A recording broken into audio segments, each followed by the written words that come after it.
یہ جامہ صد چاک بدل لینے میں کیا تھا؟ یہ جامہ صد چاک بدل لینے میں کیا تھا؟ مہلت ہی نہ دی فیض کبھی بخیا گری نے۔ فیض احمد فیض کا شمار 20ویں صدی کے چند اہم ترین شعرائے کرام میں ہوتا ہے۔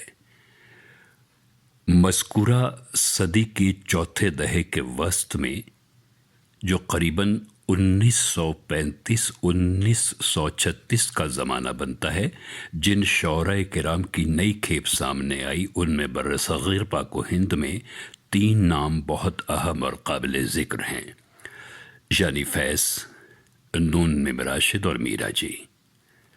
راشد اور میرا جی کی خاص پہچان ان کی منظومات بنی، جو اپنے اپنے اسلوب و آہنگ میں وقت گزرنے کے ساتھ ساتھ شعر و ادب میں خوبصورت اضافوں کا باعث بنتی رہیں۔ مگر تنقیدی نقطہ نظر سے دیکھا جائے تو فیض احمد فیض کا معاملہ ان دونوں معاصرین سے الگ ہے۔ راشد اور میرا جی نے اپنی منظومات میں علامت کا حسین ترین استعمال کیا، اور یہی حسن علامت ان کی شاعری میں ابہام بھی پیدا کرتا رہا۔ فیض کی نظمیں اس کے بالکل برعکس ہیں، اور پھر یہ کہ فیض نے نظم کے ساتھ ساتھ چمن غزل کی بھی ایسی دلکش اور دلنشین آبیاری کی کہ جو خاص فیض ہی کا حصہ ہے، اور نظم و غزل میں جو بے مثال ہنرمندی دکھائی وہ بھی اپنی مثال آپ ہے۔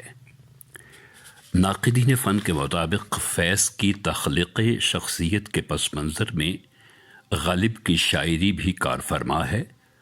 انگریزی ادبیات کی نہفتہ اور متنوع پہلو بھی ان کی شاعری میں پائے جاتے ہیں۔ عربی، فارسی، انگریزی اور اردو شاعری کے وسیع مطالعے کا پرتو ان کے اسلوب و آہنگ میں جلال و جمال لیے ہوئے ہے۔ فیض کی عہد آغاز کی شاعری کی بنیاد رومانویت پر ہے۔